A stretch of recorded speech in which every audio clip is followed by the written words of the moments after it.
కూటమి ప్రభుత్వం ఏర్పడిన తర్వాత ఎన్నో అభివృద్ధి పనులైతే ప్రారంభించారని చెప్పొచ్చు. అలాంటిది సూపర్ 6 పథకాలు కానివ్వండి, లేకపోతే స్త్రీ శక్తి పథకాన్ని అయితే ప్రారంభించారు. సో ఇప్పుడు చూసుకుంటే గనక మరో పథకాన్ని అయితే ప్రారంభిస్తున్నారు విజయవాడలో. అలాంటిది క్యాబ్ డ్రైవర్లకి అండ్ అలాగే ఆటో డ్రైవర్లకి 15,000 రూపాయలు ఇస్తూ ఏడాదికి కొత్త పథకాన్ని అయితే వాళ్ళు ప్రారంభించనున్నారు. మరి దీని గురించి విశ్లేషించుకోవడానికి మనతో పాటు జనసేన రాష్ట్ర అధికార ప్రతినిధి శ్రీనివాస్ గారు ఇప్పుడు మనతో ఉన్నారు.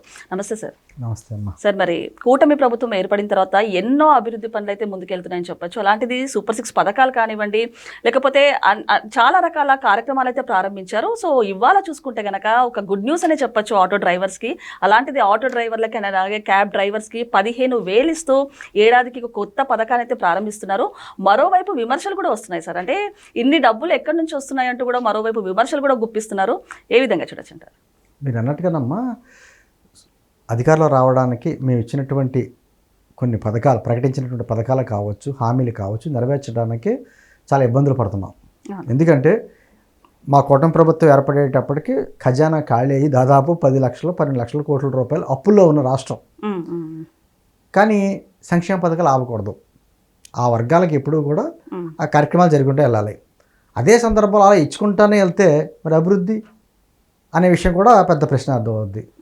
అయితే మీరు అన్నట్టుగా వాహన మిత్ర విషయానికి వచ్చిన ముందు ఈ రోజున మమ్మల్ని అనేక మంది ప్రశ్నిస్తున్నారు. జగన్మోహన్ రెడ్డి కూడా బటన్ నొక్కి డబ్బులు వేసాడు కదా, మీరు ఇంకో రకంగా వేస్తున్నారు డబ్బులు, వాళ్ళకే మీకు తేడా ఏముంది ఇంకా అని చెప్పేసి ప్రశ్నలు వేస్తున్నారు. అంటే ఖచ్చితంగా జగన్మోహన్ రెడ్డి ఇచ్చినటువంటి ఆ గవర్నమెంట్లో ఇచ్చినటువంటి పథకాలని ఆపకుండానే మళ్ళీ కొత్తది అంటే ఇప్పుడు వాహన మిత్రం ఏమో ఇచ్చినటువంటి హామీ కాదు. కాకపోతే స్త్రీ శక్తి పథకం ద్వారా మహిళలకు ఏదైతే ఉచిత బస్సు కార్యక్రమం పెట్టామో దాని ఆ పథకం వలన చాలామంది ఆటో డ్రైవర్లు కావచ్చు, క్యాబ్ డ్రైవర్లు కావచ్చు, కొంచెం ఆర్థికంగా ఇబ్బందులు పడుతున్నారు. కాబట్టి వాళ్ళని కూడా నిలదొక్కినటువంటి విధంగా దాదాపు 2,90,000 మందికి 420 కోట్ల రూపాయలు ఈ రోజున వాళ్ళ అకౌంట్లో వేసేటువంటి కార్యక్రమం ఇలా విజయవాడ వేదికగా చేస్తున్నారు. ఏమంటున్నారంటే అమ్మా, 2 రకాలు ఉన్నాయి. వైఎస్ఆర్సీపీ వాళ్ళు కావచ్చు, లేకపోతే కొంతమంది కావచ్చు, ఎవరైతే ఈ పథకాల గురించి విమర్శలు చేస్తున్న వ్యక్తులకి అర్థమయ్యేలా చెప్పాలంటే ఉచిత పథకాలు వేరు, సంక్షేమ పథకాలు వేరు. ఉచిత పథకం అంటే జగన్మోహన్ రెడ్డి గారు చూసారా, ప్రజల దగ్గర నుంచి డబ్బులు కలెక్ట్ చేయడం, మళ్ళీ వాళ్ళ అకౌంట్లో వేయడం, అంతవరకే. చూడండి, ఎప్పుడు ప్రతి నెల కూడా 1వ తారీఖున కలకలాడతారు, మళ్ళీ 30వ తారీఖు వచ్చేటప్పటికి మళ్ళీ ఎప్పుడో 1వ తారీఖు వస్తుందా అని ఎదురు చూసేటువంటి కార్యక్రమం. అంటే ప్యారలల్గా సంక్షేమాన్ని అభివృద్ధిని ఒక ప్యారలల్గా చేసే కార్యక్రమాలు లేవు. డబ్బులు కలెక్ట్ చేయడం, వేయడం, దానికే పరిమితం అయితే ప్రభుత్వం ఎందుకు? ఇప్పుడు ఎవరికొళ్ళ కాంట్రాక్ట్ ఇచ్చినా ప్రజల దగ్గర నుంచి ట్యాక్సుల రూపాయలు డబ్బులు వసూలు చేస్తారు, తీసుకెళ్ళి మళ్ళీ అకౌంట్లో వేస్తారు. దానికి గవర్నమెంట్ ఇంత వ్యవస్థ అవసరం లేదు కదా. అంటే ప్రభుత్వ పరంగా చేయవలసిన పనులు కొన్ని ఉంటాయి. ఏంటి? ఇప్పుడు రోడ్లు వేయడం కానీ, తాగునీటి సౌకర్యం కానీ, డ్రైనేజీ క్లీనింగ్ కానీ, లేకపోతే కొన్ని ప్రభుత్వ ఉద్యోగాల భర్తీ లాంటివి కావచ్చు కానీ, పరిశ్రమలను ఏర్పాటు చేయడం, ఇవి కొన్ని ప్రభుత్వాల చేతిలో ఉంటాయి. విద్యుత్ సౌకర్యాలు కానీ ఇవన్నీ కూడా. ఇవి చేసేయాలంటే జగన్మోహన్ రెడ్డి హయాంలో ఎక్కడా కానీ అన్నీ కూడా గుంతల రోడ్లు, లేకపోతేనేమో విపరీతమైనటువంటి కరెంటు బిల్లు, అసలు వ్యవస్థ నాశనం చేసేట. అది ఉచిత పథకాలలో వస్తాయి. సంక్షేమ పథకాలు అంటే మళ్ళీ బడుగు బలహీన వర్గాల వాళ్ళ కాళ్ళ మీద వాళ్ళు నిలబడేలా చేసే కార్యక్రమం. అంటే ఒక పక్కన కొంతమంది ఉంటారమ్మా, వృద్ధులు కానీ, కొంతమంది వికలాంగులు వాళ్ళు పని చేసుకోలేరు. అటువంటి వ్యక్తులకు ఆర్థికంగా నిలబడాలి. అదేవిధంగా ఒక పథకం వస్తే ఒకళ్ళకి లబ్ధి చేసే పథకం ఇంకొకరికి నాశనం చేయకూడదు. అందుకని ప్యారలల్గా అందరికీ కూడా న్యాయం చేసేలా ఉండాలి పథకాలంటే. ఇది చేస్తానే డెవలప్మెంట్ కార్యక్రమాలు కూడా చేయాలి. ఇప్పుడు ఈ రోజున దాదాపు చూడండి 10 లక్షల కోట్ల రూపాయల పైగా ఈ 15 నెలల్లో పెట్టుబడులు వచ్చేటువంటి ఆకర్షించేటువంటి కార్యక్రమాలు చేసాం. దానివల్ల దాదాపు 9 లక్షల ఉద్యోగాలు వస్తున్నాయి. దాదాపు 4 లక్షల చిల్లర ఇంచుమించు ఆల్రెడీ ఉద్యోగాలు వచ్చినాయి. నేంటుంది ఒక బృహత్ ప్రణాళికగా 2047కి అద్భుతమైనటువంటి స్వర్ణాంధ్రప్రదేశ్ లక్ష్యంగా చేసేటువంటి కార్యక్రమాల్లో ఒక పక్కన పారిశ్రామికవేత్తలను ఆకర్షించుకుంటానే పేర్లకి అంటే సంపద సృష్టించే వచ్చిన సంపదతో సంక్షేమ పథకాలు ఇవ్వడం, ఈ 2 బ్యాలెన్స్ అవ్వకపోతేనమ్మా కేవలం సంక్షేమం ఇచ్చాం మేము ఇచ్చాం అంటే వాళ్ళు ఏదో అధికారంలో ఉన్న వాళ్ళు ఏదో దేవుళ్ళలాగాను, ప్రజలు ఏదో భిక్షగాళ్ళలాగా కార్యక్రమాలుగా ఉండకూడదు. అది బాధ్యత. ఇప్పుడు చంద్రబాబు గారు పదే చెప్తాడు, మనం పాలకులం కాదు సేవకుల్లా ఆలోచించుకోవాలి. ఇది 5 సంవత్సరాల కాంట్రాక్ట్ మనకి. గత ప్రభుత్వం చేసినటువంటి దుర్మార్గాలను తట్టుకోలేక ప్రజలు మనకి ఇచ్చినటువంటి అవకాశం, ఇచ్చిన అవకాశాన్ని 5 సంవత్సరాలు మనకి ఇచ్చారు. బాగా చేస్తారు, రెన్యూల్ చేస్తారు, చేయకపోతే కొత్త కాంట్రాక్ట్కి ఇస్తారు. ఇంతే ప్రభుత్వం అంటే ఇదే కాదు. మనం ఏదో అధికారంలో ఉన్నవాళ్ళు ఏదో మహారాజులు, రాజులు, వాళ్ళు ఏదో శాశ్వతంగా ఉండిపోతారనే భ్రమల్లో కళ్ళ ఉండకూడదు ఎవరైనా కూడా. అవును. ఏంటంటే ఇదంతా మనకు అనుభవపూర్వకంగా వచ్చింది. మరి ఈ రోజున చాలామంది మాట్లాడడం ఏంటంటే సంక్షేమ పథకాలని ఇలా కొత్తగా పట్ల పోనీ అదేదో మనం ప్రత్యేకించి ఆంధ్రప్రదేశ్ రాష్ట్రంలోనే కాదు, దేశంలోని మిగతా రాష్ట్రాల్లో వాళ్ళకున్న పరిస్థితులను బట్టి ఆర్థిక వనరులను బట్టి వాళ్ళ పథకాలు వాళ్ళు ఇచ్చుకుంటున్నారు. కొంతమంది మనకంటే ఎక్కువ ఇవ్వచ్చు, కొంతమంది తక్కువ ఇవ్వచ్చు. కానీ ఆ పథకాలతో పాటు అభివృద్ధి డెవలప్మెంట్ ఎలా ఏ విధంగా చేస్తున్నారు, కాన్సన్ట్రేషన్ చేస్తున్నారు అన్నది ముఖ్యాంశం. గతంలో అది జరగలేదు, ఇప్పుడు జరుగుతుంది. మీరు అంటున్నారు కదా కొంతమంది జగన్మోహన్ రెడ్డి గవర్నమెంట్కి మీ గవర్నమెంట్ తేడా ఉంది, వాళ్ళ బటన్ నొక్కి అకౌంట్లో డబ్బులు వేసారు, మీరు అదే పని చేస్తున్నారు, పక్కన డబ్బులు లేవంటున్నారు, మరి ఇలా వస్తున్నాయి డబ్బులు అంటే సంపద సృష్టించాలి. ఈ రోజున పెట్టుబడులు పెడతాక వస్తున్నారు. అంటే ఆంధ్రప్రదేశ్లో అమ్మ దాదాపు 1000 కిలోమీటర్ల తీర ప్రాంతం ఉంది. అద్భుతమైన ఆక్వాకల్చర్, ఒక పక్కన వ్యవసాయం, అనేక రకాలుగా ఉన్నాయి. కష్టపడే తత్వం ఉన్నటువంటి మనుషులు ఉన్నారు, మానవ వనరులు ఉన్నాయి, వనరులకు లోటేం లేదు. దాన్ని సద్వినియోగం చేసేటువంటి నాయకత్వం కావాలి. గతంలో లేదు, గత 5 సంవత్సరాలు ఇప్పుడు వచ్చింది. అందుకనే చూడండి, ఉన్న వనరులు సద్వినియోగం చేసుకుంటూ కాకుండా కేంద్రం నుంచి ఒడుపుగా అక్కడి నుంచి నిధులు రప్పించుకోవడం. మొన్నటిదాకా పోలవరం ఎలా ఎటువంటి పరిస్థితిలో ఉంది?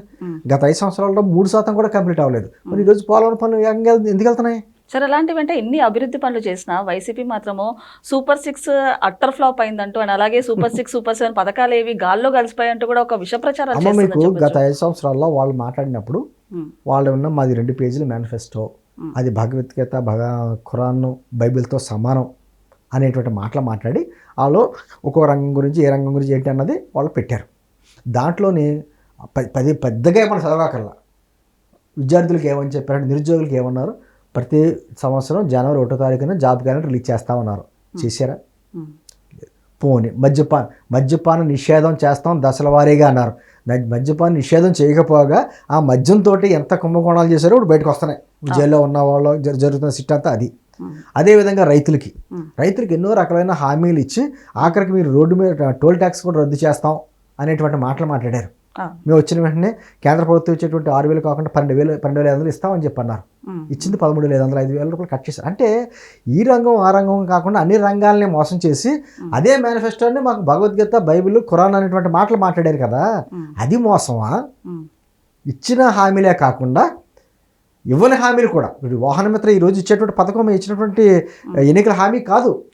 కాకపోతే మహిళలకు ఉచిత బస్సు ఏదైతే ఇస్తామని చెప్పామో ఇచ్చిన తర్వాత జరిగే నష్టం కూడా వీళ్ళకి నష్టం జరుగుతుంది కాబట్టి ఆటో వాళ్ళకి, అందరు క్యాబ్ డ్రైవర్లకి వాళ్ళు నష్టపోకూడదు, ఎంత కొంత వాళ్ళకి లబ్ధి చేకూరాలని.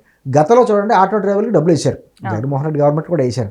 ఆ రోడ్లు ఎటువంటివి ఉండి ఆ 15,000కి 2 రెట్టింపు ఖర్చు అయ్యేది వాళ్ళకి, అనేక రూపాయల్లో వాళ్ళ దగ్గర లాగేసేవారు.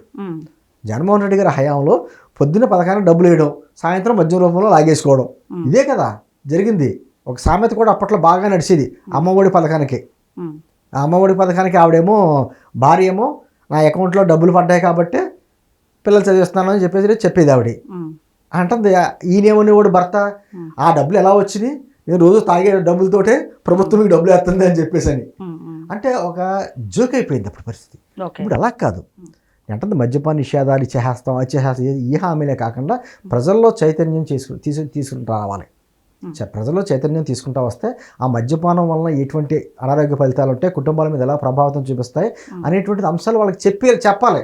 అంతేకాని నిషేధం అంటే ఏమొద్దంటే అక్రమంగా జరిగేది గంజాయి లేదా లిక్కర్ ఇవి ఉంటాయి కదా, ఏమంటారు సారాయి అయ్యని అవి వెళ్ళిపోతాయి. గతంలో ఎన్టీ రామారావు గారి హయాంలో కూడా మద్యపాన నిషేధం కొన్నాళ్ళు చేసాడు పాపం. అప్పుడు మామూలుగా ఒక బీర్ తాగేవాడు 10 బీర్లు ప్రసాదంగా తాగేవారు, డబుల్ రేట్లు ఇచ్చి దొరకని వస్తువు కింద. అంటే మద్యపాన నిషేధం చేస్తామని చెప్పేసి హామీలు అమెరికా లాంటి ప్రభుత్వాల్లోనే విఫలమయ్యారు. అంటే అదే కాదు, ప్రజల్లో చైతన్యం తీసుకురావాలి. దానివల్ల జరిగే నష్టాలు ఏంటో వాళ్ళకి చెప్పాలి. అంటే ఈ రోజున కేవలం పథకాలు ఇవ్వడమే కాకుండా, ఇప్పుడు మేము వచ్చి 15 నెలలు అయిందమ్మా, మొన్న ఆగస్టు 15 కదా మేము స్త్రీ శక్తి మహిళలకు ఉచిత బస్సు ఎందుకు ఆగాల్సి వచ్చింది? ఏదో రకంగా ప్రభుత్వానికి సంబంధించినటువంటి గేమ్లో అమ్మేయడమో, తాకట్లు పెట్టేయడమో చేసేసి ఆ డబ్బులు తీసుకొచ్చి వీళ్ళ అకౌంట్లో వేసేయచ్చు కదా. ఎందుకు ఆగాల్సి వచ్చిందంటే అది కాదు ప్రభుత్వం చేయవలసిన బాధ్యత. ప్రభుత్వం ప్రజా సంపద గార్డెన్గా ఉండాలి, వాళ్ళేం హక్కుదారులు కాదు. జాగ్రత్తగా ప్రజా సంపదను కాపాడుకుంటూ ఉంటేనే, అదేవిధంగా అభివృద్ధి చేస్తానే, ఒక పక్కన మౌలిక సదుపాయాలు పెంచుకుంటానే, ఒక పక్కన సంక్షేమ పథకాలు ఇవ్వాలి. ఎవరికైతే నిజమైన సంక్షేమ పథకాలు వాళ్ళకి ఇవ్వాలి. ఇది చూడండి, ఈ రోజున రేషన్ కార్డుల విషయంలోనే కుటుంబాల కంటే ఎక్కువగా రేషన్ కార్డులు ఉన్నాయి. దాదాపు 85% మందికి రేషన్ కార్డులు ఉన్నాయి. అంటే ఆంధ్రప్రదేశ్లో 85% మంది పేదవాళ్ళనా? కాదు కదా. చాలా అక్రమాలు ఉన్నాయి. అప్పుడు ఏమన్నా ఏరుతున్నాం అనుకోండి, అక్రమంగా ఎవరికి ఉన్నాయో రేషన్ కార్డు తీసే పరిస్థితి వచ్చిందనుకో, అదో రేషన్ కార్డులు తీసేస్తున్నారంటారు సాక్షి వాళ్ళు, పెద్ద బ్యానర్ ఐటమ్. అంటే గతంలో ఏం చేసేవారంటే రాష్ట్రంలో 70 భారీ పరిశ్రమలు వచ్చాయి అని చెప్పేసి పెద్ద పెద్ద బ్యానర్లు యాడ్ ఇచ్చేవారు. భూతత్వం పెట్టి వెతికినా కూడా రాష్ట్రంలో ఆ భారీ పరిశ్రమ ఎక్కడొచ్చిందో ఎదుగుదామంటే కనపడేది కాదు. పోగా ఉన్న పరిశ్రమలో పాదలేదు. అమర్రాజా బ్యాటరీస్ లాంటి పెద్ద కంపెనీస్ని బయటకు పంపేశారు. తెలంగాణ అకౌంట్ చేర్చుకుంది. ఏంటంటే పారిశ్రామికవేత్తలు వాళ్ళ పాలదొలేసి ప్రజలను ఒక భిక్షగాళ్ళగా చూసి మేము ఇస్తున్నాం అని చెప్పేసి పాయింట్లు మాట్లాడతా. ఇది చూడండి, జగన్మోహన్ రెడ్డి గారు చేసేటువంటి ప్రభుత్వంలో ఉన్నప్పుడు అన్ని పథకాలకే అయితే వైఎస్ఆర్ పథకం లేదా జగనన్న, ఆ కాలనీలు కావచ్చు, ఏదైనా కావచ్చు, అయితే జగనన్న లేదా వైఎస్ఆర్ పేర్లు. వాళ్ళ సొంత కంపెనీలు మాత్రం ఒకదానికి పేరు ఉండదు. సాక్షి అని, భారతీయ సిమెంట్ అని చక్కటి పేర్లు వాళ్ళు పెట్టుకుంటారు. వీళ్ళకి మా ప్రజల సంపద వచ్చేటి మాత్రం వాళ్ళ సొంత సొమ్ము ఇచ్చినట్టు, ఆ ఇడుపులపాయలు ఆస్తులు అమ్మించినట్టుగా వాళ్ళ పేర్లు పెట్టుకుంటారు. ఇంకొకటి అంటే కూటమి ప్రభుత్వం ఇన్ని అభివృద్ధి పనులు చేస్తుంటే వైసీపీ మాత్రం ఒక డిజిటల్ బుక్ అని చెప్పేసి ఒకటి అమల్లోకి తెచ్చింది. సో అలాంటిది ఈవెన్ వైసీపీ వాళ్ళే, సొంత పార్టీకి చెందిన వాళ్ళే ఒకరి మీద ఒకరు ఆరోపణలు చేస్తారు. అలా కదమ్మా, మొన్న ఈ మధ్యకాలం గుర్తుండే ఉంటుంది, ఇంటింటికి వెళ్ళి సర్వే చేసి మనం ఒక క్వశ్చన్స్ ఇచ్చి మీకు ఈ పథకం వచ్చిందా, మీ పథకం వచ్చిందా రాలేదా అనేది ఇంటింటికి సర్వే అంటే పెట్టుకున్నారు. వాళ్ళు ఏం వెళ్తారమ్మా, ఇప్పుడు అడుగుతారు కదా, తల్లులు అడుగుతారు కదా, నువ్వు పుట్టిన ప్రతి బిడ్డకే స్కూల్కి వెళ్ళే ప్రతి బిడ్డకి మీరు ఇస్తామని చెప్పన్నారు అమ్మఒడి అన్నట్టుగా ఒకళ్ళకే చేశారు కదా. ఈ రోజున ఎంతమంది పిల్లలు ఉంటే అంతమంది పిల్లలకే పడుతుంది కదా. మీరు వచ్చి ఎలా అడుగుతారు అని చెప్పేసి అడగాలి కదా, అడుగుతారు. ఇప్పుడు గౌరవప్రదమైన ఉపాధ్యాయ వృత్తిలో ఉన్నటువంటి వాళ్ళని కూడా లిక్కర్ షాపుల ముందు కాపలా పెట్టారు.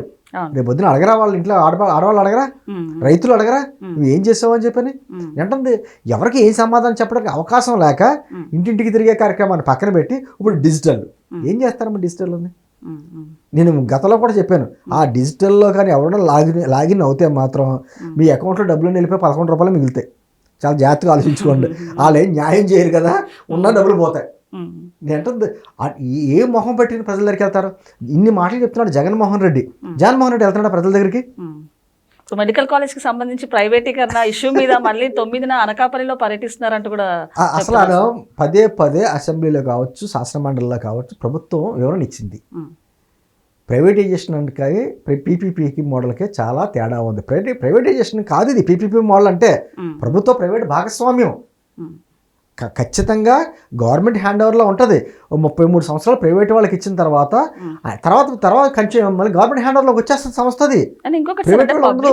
ప్రైవేట్ సెక్టర్ తెలియని పరిస్థితిలో వీళ్ళు ఉన్నారు. ప్రైవేటైజేషన్ అంటారు. ఎలా అంటారు?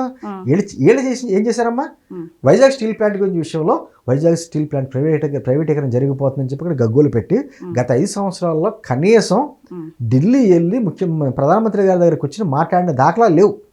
జగన్మోహన్ రెడ్డి గారు ఎప్పుడైతే ప్రైవేటీకరణ చేస్తారేమో అని అనుమానం వచ్చిన వెంటనే ఆ రోజున పవన్ కళ్యాణ్ గారు, నాదెండ్ల మనోహర్ గారు ఢిల్లీ వెళ్ళి మాట్లాడొచ్చారు. ఆంధ్రుల హక్కు, విశాఖ హక్కు అనే నినాదం మీద వచ్చింది కాబట్టి పునరాలోచించుకోవాలని చెప్పొచ్చారు. కనీసం ఆ ప్రయత్నం చేశాడా? ప్రయత్నం చేయకపోగా లెటర్ రాశాడు ఇక్కడి నుంచి. పైగా ఇంకోటి ఏం చేశాడు, దగ్గరలో ఉన్న గంగవరం పోర్టు దాంట్లో ఉన్న 10% వాటాను కూడా అమ్మేశాడు. గవర్నమెంట్ షేర్ ఉన్న 10% కూడా అమ్మేశాడు అదాని వారికి. మరి అటువంటిది ఉన్న ప్రభుత్వ సంస్థలన్నీ బయట పెట్టేసి ప్రైవేట్ వాళ్ళకి ఇచ్చేసిన వ్యక్తి ఈరోజు ప్రైవేటైజేషన్ గురించి ఎలా మాట్లాడతాడు? ఇప్పుడు మనం ఉన్నామమ్మా, ఇప్పుడు మీరే ఉన్నారు, ఒక ఇల్లు కొనుక్కోవాలి, ₹1 కోటి విలువ, మీ దగ్గర 10 లక్షలు ఉన్నాయి. మీ దాని ఏమంటారు, మీ వెనకాల అంత రిమార్క్స్ లేకుండా మీ బ్యాంక్ అకౌంట్స్ అన్నీ ఉంటే ఏం చేస్తారు, మీకు లోన్ వస్తుంది బ్యాంకు. ముందు 10 లక్షలు డౌన్ పేమెంట్ కడతారు, మిగతాది ఇన్ని సంవత్సరాలకి అని చెప్పి నెలకి ఎంత అని చెప్పి ఈఎంఐ కడతారు. అది ప్రభుత్వ ప్రైవేట్ భాగస్వామ్యమే. ఆ లోన్ క్లియర్ అయిపోయింది అనుకోండి, ఇది మీ సొంత వద్ద లేదా? ఇది అంతే, ఇంతకంటే పెద్ద వివరంగా చెప్పక్కర్లా. ఇప్పుడు 33 సంవత్సరాలకి నిజంగా ఓన్లీ గవర్నమెంట్ హ్యాండ్ ఓవర్లో పెడితే చాలా సంవత్సరాలు టైం పడుతుంది. అదే ప్రభుత్వ ప్రైవేట్ భాగస్వామ్యంలోకి వెళ్తే ఇమీడియట్గా అవుతుంది. తర్వాత కొన్ని సంవత్సరాల తర్వాత ప్రభుత్వ చేతిలోకి వస్తుంది. మరి ఏదో రకంగా కార్యక్రమం చేయాలి కదా. ఒక పక్కనేమో ప్రభుత్వాన్ని విమర్శిస్తాం చాలా మంది, ఇలా కాదు కొంతమంది, చాలా మంది ఏం చేస్తారంటే ఒక పక్క నుంచి ప్రభుత్వాన్ని విమర్శిస్తారు, మళ్ళీ సంస్థలన్నీ ప్రభుత్వం చేతిలోనే ఉండాలంటారు. మరి దేనికో దానికి నేను కట్టుబడి ఉండాలి. ఒక పక్కనేమో ప్రభుత్వం ఏమో అవినీతి ఉందని రకరకాలుగా మాట్లాడతారు కదా, ఈ ప్రభుత్వం ఏం చేయట్లేదని మాట్లాడతారు కదా. మరి అదే ప్రభుత్వం చేతిలో ఉంచాలి మళ్ళీ అని అంటారండి. అంటే వీళ్ళకి కేవలం ఏంటంటే అధికారంలో ఉన్న వాళ్ళ మీద బురద చల్లాలనే కార్యక్రమం తప్ప నిజంగా నేను అంటే జగన్మోహన్ రెడ్డి గారికి అసెంబ్లీ ఏమన్నా ఎక్కడ వైజాగ్లోనే ఎక్కడ ఉందో ఎక్కడికి వెళ్తాడన్నారు మీరు? అనకాపల్లిలో ఉందా అసెంబ్లీ? అతను ఒక శాసనసభ్యుడు. నిజంగా ప్రభుత్వం ప్రైవేటైజేషన్ చేసేస్తుందని చెప్పి మీకు ఏదైనా ఉంటే ప్రైవేటైజేషన్ మీద మీకు ఏమైనా దాని చిత్తశుద్ధి దాని అంటారో ఒక పరిజ్ఞానం ఏమైనా ఉంటే అసెంబ్లీ సమావేశాలు మాట్లాడాలి. అసెంబ్లీలోకి వచ్చి నిలదీయండి ప్రభుత్వాన్ని. అది మీ బాధ్యత. అది మానేసి అనకాపల్లి వెళ్తాను అప్పనపల్లి వెళ్తాను అంటే వెళ్ళి ఏం చేస్తాను? వెళ్ళి వెళ్తావు, మళ్ళీ నువ్వు వెళ్ళావంటే అక్కడ ఏదో రచ్చ అవుద్ది. మీ వాళ్ళు వచ్చి జగన్ నినాదాలతో రచ్చ చేస్తారు. ఇప్పుడు మళ్ళీ అనకాపల్లి ప్రజలందరూ కూడా భయంగా ఆ రోజంతా భయం గుప్పెట్లో ఉండాలి. మళ్ళీ అక్కడ ఏమైనా తొలగి జరిగితే ఇదిగో ప్రభుత్వం మాకు రక్షణ ఇవ్వలేదని చెప్పేసి మళ్ళీ అదో రకమైన నింద. నీకు బాధ్యతగా నువ్వు ఉండవలసిన చోట ఉండాలి, అక్కడ ప్రశ్నించాల్సిన చోట ప్రశ్నించాలి. అది మానేసి అనకాపల్లి వెళ్తాను అక్కడికి వెళ్తాను ఇక్కడికి వెళ్తానంటే నీకు దానికి కనీస అవగాహన లేదు. పీపీపీ మోడల్కి ప్రైవేటైజేషన్కి ఆ మధ్య వ్యత్యాసం ఏంటంటే అవగాహన లేక మాట్లాడుతున్నావు. కాబట్టి ఖచ్చితంగా ఒకటే నాకు చెప్తున్నాను, ఏదైనా మనం ముందుగా పథకాల గురించి మాట్లాడుకున్నా ఈ ప్రైవేటైజేషన్ గురించి మాట్లాడుకున్నా ఏదైనా ప్రజలకు ఎంతవరకు లబ్ధి చేకూరుతుంది, ప్రజల మీద భారం కాకుండా ఎంతవరకు ఉంటుంది, ప్రజల మీద అనేక రకమైనటువంటి అప్పులు చేసేసి ప్రజల మీద భారం వేసేస్తే అది దాని ద్వారా వచ్చేది దాంతో సంక్షేమ పథకాలు ఇస్తే ఉపయోగం లేదు. పక్కన సంపాదన సృష్టిస్తానే సంక్షేమ పథకాలు ఇవ్వాలి. అదేవిధంగా ఈరోజు ప్రైవేటైజేషన్ విషయంలో కూడా ఈరోజు నేను కాలేజీలు ఇచ్చావంటే ఏం కట్టావు? కాలేజీలు ఆగి చూసి ఆహా అన్నట్టుగా మాట్లాడావు. ఇది ఎక్కడ చూడాలా? పునాదులు చూసి ఆహా ఓహో అనుకోవాలా? ఈరోజు కట్టి చూపిస్తున్నారు. ఏంటంది ప్రైవేటైజేషన్ అంటే మనం ఏదో పాకిస్తాన్ వాళ్ళకు ఆఫ్ఘనిస్తాన్ వాళ్ళకి ఇచ్చేయట్లేదు. ఎక్కడ ఉన్నటువంటి మన దేశంలో ఉన్న భారతీయులే, మన పారిశ్రామికవేత్తలే, మన వ్యాపారవేత్తలు వాళ్ళే కడతారు, కొన్ని సంవత్సరాలు మెయింటైన్ చేస్తారు, తిరిగి ప్రభుత్వానికి అప్పచెప్తారు. మరి అది కూడా చేయొద్దు అంటే ప్రజా వ్యతిరేక నిర్ణయాలకి మీరు మద్దతు నిలుస్తారు. ప్రభుత్వం నిజంగా ప్రజలకు అనుకూలంగానే విషయాలు కావచ్చు, ప్రజలకు ఉపయోగపడే విషయాల మీద మీరు అసలు అడ్డుకు పెడతామంటే చాలా తప్పు. అది ఇప్పటికైనా ఆలోచించుకోవాలి. ఏదో కేవలం బురద జరిగితే మాత్రం ప్రజలు ఇప్పటికే 11 స్థానాలకు పరిమితం చేశారు. ఇలాగే ఉంటే మొత్తం రాజకీయ సమాధి చేసుకున్నట్టే వాళ్ళు. అది మాత్రం కన్ఫర్మ్. ఓకే సార్, నమస్తే.